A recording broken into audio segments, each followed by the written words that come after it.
Hey everyone, this is Fame Magazine, and I'm sitting down with Peter Macon and Eka Darville to talk more about their work on the Kingdom of the Planet of the Apes. How are you both? Doing good. Pleasure to be here with you. So happy to meet both of you guys. So I'm gonna start with Peter. I want to ask a couple of questions. So I want to take it back for a sec. So your journey as an actor has taken you from theater, like the stages of the Oregon Shakespeare Festival, to the world of TV and film. So I'm curious to know how that theater background kind of influenced your approach of acting in front of the camera. Well, acting in front of the camera, acting on stage, acting, with puppets. I don't know. It's all part of the same family of imagination work. I got to spend a great 2 years in grad school of a 3-year program studying clown, which was probably the most important aspect of my training. Yeah. And like just learning how to get free and learning how to listen. I think that all of these things that I always say that every job I do, like, everything that I've done before is part of what got me to that place. And certainly that is true for Kingdom of the Planet of the Apes. Like, and in that we are wearing a significant amount of equipment, technical equipment, where in these blue, like these motion, these performance capture suits that leave little to the imagination. So you have a burrito before you go back and you're like, oh, I should have waited. But so like all the vanity of all that, but I'm joking, but I mean to say that at the end of the day, it was just necessary to forget about all of that equipment and just be in the scene as I would be on stage with somebody and with a fellow actor or actors in a scene. And that proved to be very useful because it was frustrating at first to not be able to help shape my performance or have any sort of technical input on what I was doing other than where I was standing and where I needed to go. Mm. And so that was a little bit frustrating for like a month until I realized that this is just like being on stage. You can't go back and look at the playback on stage. You do the scene, and that's it. And you do the scene as truthfully and as imaginatively as you can each and every time, Yeah. and that lent itself. So everything that I had previously worked on before lent itself to these moments to do that. So, and it took me a month to figure that out. But fortunately, we had 5 months left shooting, so like that was it was good. You're good. I had a friend that she called it clown school. Mhm. So similar to what you're saying, and she said it was super liberating. So something like going to clown school or working with so much technology around you kind of inhibiting maybe a little bit of a performance at first. I'm sure there's so much growth to it and you Yeah. can apply it to your next project. So I'm sure there was a fun new challenge for you guys, but Raka, your character, a chimpanzee, right, plays an important role in the story. I'm curious to know, how did you approach developing this character, and if there are any like unique aspects that you brought to the role to kind of make it your own? Well, I mean, we had the fortune of having 6 weeks of ape school, and Raka is an orangutan, which are they're vastly different than chimpanzees and bonobos and gorillas. So we were able to really inhabit, like, or learn about the physical, the anatomy of these different apes, and then we did a lot of improv. I studied a lot of orangutans, watched a lot of videos, went to a lot of zoos. And then it was just like a lot of imagination work and a lot of backstory that I created for myself to just sort of bring into, the improvs and the scenes. Mhm. Um, and then it was a matter of just getting together with the other actors. And I mean, you can prepare so much in a vacuum all by yourself, but it's just like showing up with all of that and then playing. So that's and I could contribute that to this being like a very ensemble driven experience. Yeah, I'm sure. And Nika, you've been a part of many successful TV series too, like such as Jessica Jones and the originals. How did working on a major film like Kingdom of the Planet of the Apes, a franchise, compare to your experience with TV? Yeah, film and television are slightly different worlds, but just kind of like what Peter was saying, you have to forget about all that. It doesn't really matter what all the paraphernalia is when it really comes down to it. When it comes, yeah, the meat of the scene is always the human interaction between the scene partners and my imagination, what I'm able to create in that moment. And so on this, it's like bare bones. You don't have costume to rely on. You don't have a lot of sometimes you're in amazing sets, but a lot of the time you're in a studio with like 36 cameras pointed at you, and plus all the motion capture cameras and like an array of 285 cameras or something. And so it's very raw. There's nothing to hide behind, and that can be really vulnerable. Initially, it was super uncomfortable because I've definitely tended to rely on, oh, cool, I'm this thing because I can see it and I can feel it. And now it's almost the most authentic expression of imagination that I've had to use in a project. And so learn to love it, and I think everything that I'll do moving forward will be improved as a result of having that experience. Yeah, I'm sure. And same question for you, that your character Silva, a gorilla, also plays an important role in the story. I want to know how you approach developing this character and making the role your own. Yeah, Silva obviously has a much bigger stature and physicality than I do, and so I had to learn how to embody and take up that much space.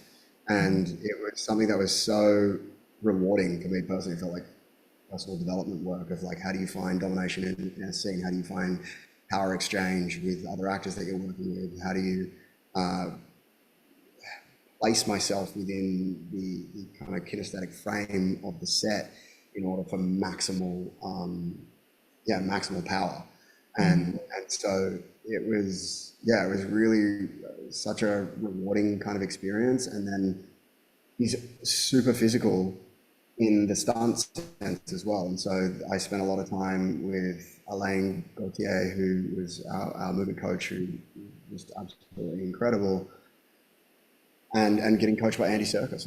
He's played Kong before, so he's played a gorilla. He knows what that physicality is and where that lives in the body. And so it's like little tweaks of like, oh, when you're doing this, like make sure you're holding like solidity through this part of your spine. Make sure that you're turning your arms out in this particular way when you stand. There's so many nuances that go along with the like skeletal structure of a gorilla versus a chimpanzee versus an orangutan. But yeah, it was a lot of learning, but then all falls away so that you can then just drop into the scene. Sure. And besides like learning how to play a role of like an animal, did you guys learn a lot about apes throughout the process? Like I learned what bonobos are, and I never heard of that species before, like being the closest relatives to us biologically, right? Yep, this is very Sure. true. We spent lots of times at zoos. I'll let you take it, Peter, but yeah, we No, did. but you know, studying specifically, like trying to unearth and unpack the thought processes of apes. You know what I mean? How what we perceive, because you know, who knows? Well, I don't know. I mean, you do learn some things. Like for when I you know had this interaction with this silverback gorilla at the Sydney Zoo, and I realized so you don't think of like you of being a threat, but I definitely got investigated by this gorilla in a less than pedestrian way, where I was like, whoa, I've overstepped my bounds. And so like getting to understand how they communicate um, without words, and like there's a super efficient, you know what I mean, quality to the way that they move, and how what they're thinking translates to how they move their heads. You know, we kind of like all over the place when we talk and like we gesticulate, da, da, da. They don't do that. They're very cognizant of like the quality of movement as dictated by what they're thinking is a lot I dare say simple, a lot more simple than in straightforward black and white. That doesn't mean to say that they're not complex in their thought processes at all. It's just that like one of the things that was important to try to understand was how they move in relationship to how they think, and which is vastly different than human beings. And I think that level of specificity was crucial to try to continue to unpack. And then you layer in, oh, you can talk too. So then that makes it even harder, because it like talking is a human thing. So like you really, but just to try to talk as an ape, and not just like not just saying words, but it's like what would this physically feel like, and like if your vocal cords have just developed over a recent amount of time into this ability to speak and phrasing, all of that stuff was critical to try to get a handle on. How we did, that's up to the audience, Yeah. but those are the things that we had on the table to address, um, which I think makes this film that much more specific, in that we were actually cognizant of trying to problem solve in the moment of these things that the film is asking us to do. So yeah. Eka, did you like to add? Um, yeah, when Peter was speaking around like the specificity of the movement, is one of the things for the gorillas is that the traps are fused to a much higher point in their neck. And so they can't move their head like this. It's not an option. So when they do move, it's the whole body moves with it. And so everything is very deliberate. And so I think that was kind of what he was speaking to around how the thoughts connect, because it's not just something that you can willy-nilly, oh yeah, we just have all these thoughts and they're bouncing around. It's like everything is very methodical. And that really lent itself to this kind of stoic nature of Silva. He's a creature of very few words. And so but when he speaks, it's with very deliberate intention. There's not it's very efficient. Everything he says, he means, and he'll say it one time. And yeah, and it was for me a little bit of an exploration of power versus force, of like,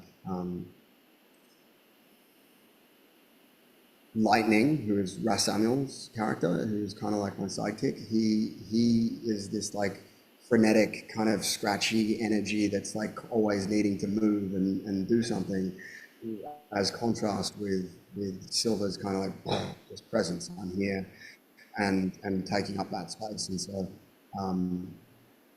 yeah, it was an exploration of like how do you enforce yourself on space without doing much, Sure. and bring your presence into this. So yeah. Yeah, for sure. I'm also curious to know like what's the parallel like being behind the scenes working on this film and then seeing it in its entirety as an audience member, because of so much of the production is visual effects and like post project. So what's that like for you guys? Like seeing it Well, firsthand? what we're gonna see with this Blu-ray release, is it on the 27th of this month? Yeah. What we're gonna see, and what the world is gonna see, is that the perform like and I think this is clearly why they call it performance capture and not just motion capture, because we like the technology exists such that every nuance, every inhale, exhale, scratch, eye twitch is being recorded, and they're capturing like these performances of these actors, and it's not this AI generated thing. I mean, and part of the reason why it took so long to render this film in post production is because they are literally going in. Like I remember Wes was saying to Kevin Durant, who plays Proximus, that they spent months, like 2 months, on this eye twitch that he did in performance that they wanted to get right. So they are literally transcribing our performances and then layering on top of these performances all of these other elements of animation, or like the building out of the three dimension of the hairs, of what like the what the hair looks like when it's wet and how it strikes in the sun. But all of that is, they're doing all this work in concert with the performances, the specificity of the performance. But yeah, the performance. So I think what people will see, when you see the two side by side, it's magic, So I think it will really take away this notion of people like how much of that was CGI or whatever, and and you see just how much of it was actually performance, and what the capturing of the performances. Right. Little do you know. Yeah. Wonderful. Mhm. Well, do you want to add anything else to that? Um, I think he said it. He said it pretty well. I'll sum it up. Yeah, with the release of the Blu-ray, with us kind of jumping up to the #1 on Hulu within 24 hours of being released, I think people are getting a chance to see a lot of things that if you've already seen it in the cinema, you can kind of go back and really dig into the nuance, because there's so much that this is like a many year process. And so there's an alternative cut that's available that people are getting really excited about. That has some deleted scenes. There's deleted scenes that were never actually rendered, so you get to actually see us just do our performances that never made it into the movie. And so there's like these weird cuts where you're jumping from seeing the actors play out these scenes to then back into the animation of the actors. And then on the Blu-ray version, you get like a literal side-by-side where it's the scene and then what we did on the day. And like he speaks about like an eye twitch. I know the first time I did ADR, which is a dialogue recording post-shoot, watching back these scenes where I'm watching this very real looking gorilla do these things, and I'll see like a little like thing that like I did with my lip that I wasn't aware that I was doing, but then watching the gorilla and you're like, wow, like it really is that detailed. They've really taken everything that took place on our faces and put that into it, and that is what makes it feel so real, because that kind of subconscious brain that's so that uses an exorbitant amount of processing power just to read human faces. Like a huge percentage of the human brain is just dedicated to registering all of the communication that happens physically. And so getting to transfer that onto Apes just makes the part of the brain that wants to not believe that there's talking apes just fall away, because it's like, oh yeah, I recognize this, I see that, yes, of course.